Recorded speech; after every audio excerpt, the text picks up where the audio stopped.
Hai teman-teman, selamat datang di IT News, tempatnya berita aktual dan fakta yang jarang diungkap media lain. Yuk dukung kami dengan cara subscribe, like, komen, dan share, supaya lebih banyak orang tahu apa yang sebenarnya terjadi.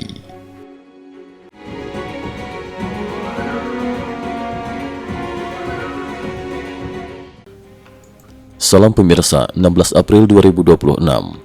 Di tengah berlangsungnya gencatan senjata antara Amerika Serikat dan Iran, situasi justru berkembang ke arah yang semakin tidak stabil. Alih-alih mereda, ketegangan di dalam negeri Iran meningkat tajam, sementara di panggung internasional, Rusia mengeluarkan ancaman yang mengejutkan terhadap negara-negara Eropa. Situasi internal Iran memanas, aparat mulai jadi sasaran.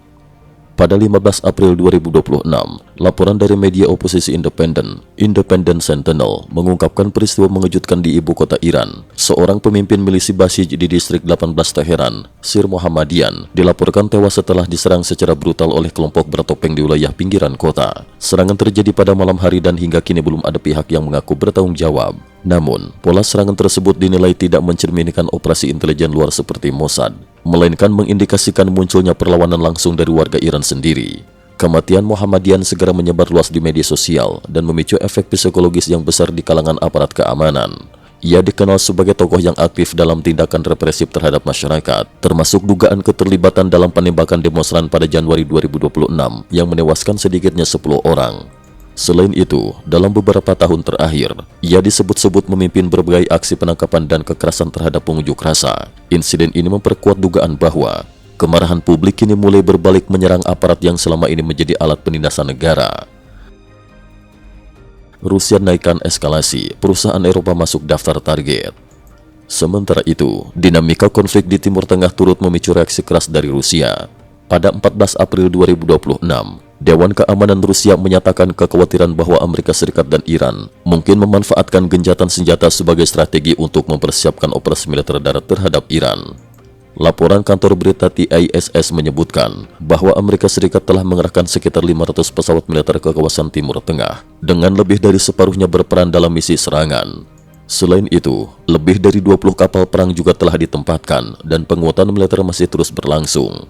Pasukan elit seperti Divisi Lintas Udara ke-82 AS serta kelompok tempur kapal induk, termasuk USS Burst, dilaporkan tengah bergerak menuju kawasan dan diperkirakan tiba sebelum masa gencatan senjata 2 minggu berakhir. Situasi semakin memanas ketika pada 15 April 2026, Kementerian Pertahanan Rusia mengeluarkan pernyataan yang mengejutkan dunia. Dalam pernyataan tersebut, Rusia mencantumkan 21 perusahaan Eropa sebagai target potensial serangan militer. Perusahaan-perusahaan ini tersebar di berbagai negara seperti Inggris, Jerman, Spanyol, dan Italia yang dikenal terlibat dalam produksi drone dan komponen militer untuk Ukraina. Yang paling mengkhawatirkan, Rusia tidak hanya menyebut nama perusahaan, tetapi juga merinci alamat lokasi mereka. Di Inggris, 3 lokasi yang disebut secara spesifik berada di London, Leicester, dan Suffolk. Wakil Ketua Dewan Keamanan Rusia, Dmitry Medvedev, bahkan mempertegas ancaman tersebut melalui Platform X. Ia menyatakan bahwa fasilitas produksi drone di Eropa kini telah masuk dalam daftar target militer Rusia. Dengan nada sindiran tajam, Medvedev mengatakan, apakah serangan akan terjadi atau tidak, itu tergantung pada perkembangan selanjutnya. Selamat tidur wahai mitra Eropa. Pernyataan ini menjadi tonggak berbahaya karena untuk pertama kalinya sejak perang Rusia-Ukraina, Rusia secara terbuka mengancam perusahaan sipil di Eropa sebagai target militer.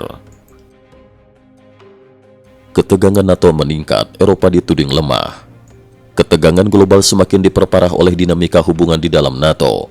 Pada 8 April 2026, Presiden Donald Trump bertemu dengan Sekretaris Jenderal NATO Mark Rutte untuk membahas berbagai isu strategis, termasuk kemungkinan Amerika Serikat mengurangi keterlibatannya atau bahkan keluar dari aliansi tersebut. Sejarawan Amerika, Victor Davis Hanson, menilai bahwa sikap Eropa selama ini justru memperburuk situasi. Menurutnya, negara-negara Eropa terlalu lunak terhadap Iran dengan tetap mempertahankan kesepakatan nuklir, enggan menjatuhkan sanksi keras, serta kurang tegas dalam mendukung operasi militer Amerika Serikat.